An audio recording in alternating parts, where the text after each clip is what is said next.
Hello and welcome to edition 5 of your Balkan Week, our weekly comment on news from in and around Southeast Europe. This is a set of videos that are directed principally to students in classes and seminars in Southeast Europe at University College London.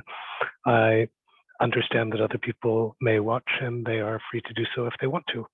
What I'd like to talk to about this week is elections, specifically elections in Serbia on October 29th, that is yesterday. The text of a draft agreement was published that involved not all of the political parties in Serbia. It involved the two largest members of the governing coalition and 7 other parties that are nominally in opposition. These are parties mostly of the right wing, and it sets out an outline of what these parties have agreed for elections that are anticipated to be held according to Article 3 on April 3rd of next year, elections for the president, for members of the parliament, and for the city government of Belgrade. Let's go through and see what are some of the highlights of the text as it's published. I think the first thing that is possibly important is right in Article 2, in which they recognize that there may be a need for reform of the electoral system, but that this reform would not happen until after the election.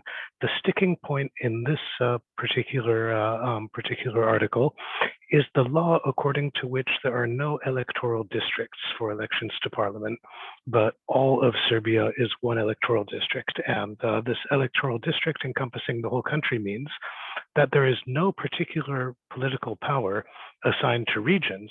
All political power, including especially choice of candidates for parliament, is in the hand of the leadership of the parliamentary parties.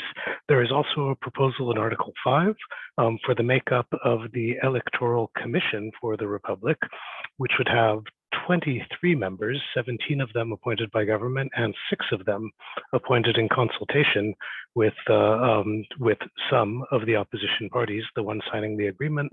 There is a similar type of distribution for electoral commissions at the local level. And there is a proposal in Article 11 that electoral records and records of the Electoral Commission should be made publicly available online, as well as on request to voters who ask for them. Article 16 is interesting in that it foresees penalties for parties that want to take advantage of the guaranteed level of representation for minority parties. Fundamentally, this Article 16 is an attempt to forbid parties that are not minority parties pretending to be minority parties. And this is a response to an earlier fraudulent attempt by an ideological party to get elected on a minority party ticket. This was a group that pretended to be a party representing the Vlach minority.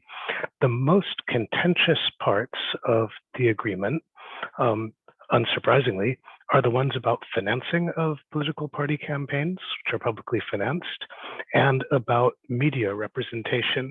The financing provision offers 30% of the fund to cover electoral costs to be divided evenly among all parties that have offered candidates for election, with the remaining 70% to be divided among parliamentary parties according to the number of members of parliament that they have. So the system of favoring parties currently in power would continue. There are also some attempts to limit the degree to which office holders can exploit their position of influence in the election, so that Article 32 says that media should not be permitted to publicize openings of public works by office holders who are also candidates in the period beginning 10 days before the election. What may be most interesting is the section on media, however, that relates entirely to broadcast media. And what it suggests, I mean, it does suggest some concrete things. It suggests that that all of the broadcasters with national frequencies should have a separate program in the regular news period, so the period of highest viewership, dedicated to the election and to the parties.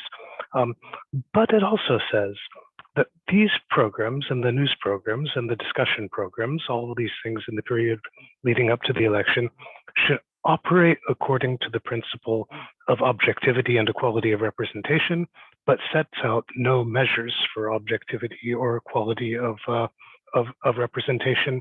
So what can we say about this generally? First of all, does this document represent an agreement? Well, it doesn't really. First of all, it's not a document that is signed by all of the political parties likely to participate in the election, and several of the largest ones are left out of this group. And in addition to this, out of the parties that signed, two of those parties filed as an appendix to the agreement a long list of objections and disagreements to the regulations that are proposed. So this is certainly not a solid agreement.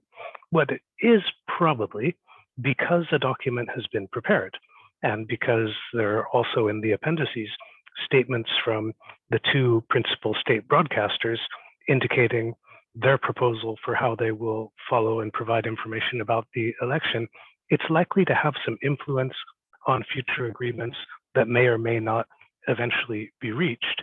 And the big message of these agreements is that the regime doesn't think there is much need to change electoral laws or electoral conditions in a very meaningful way.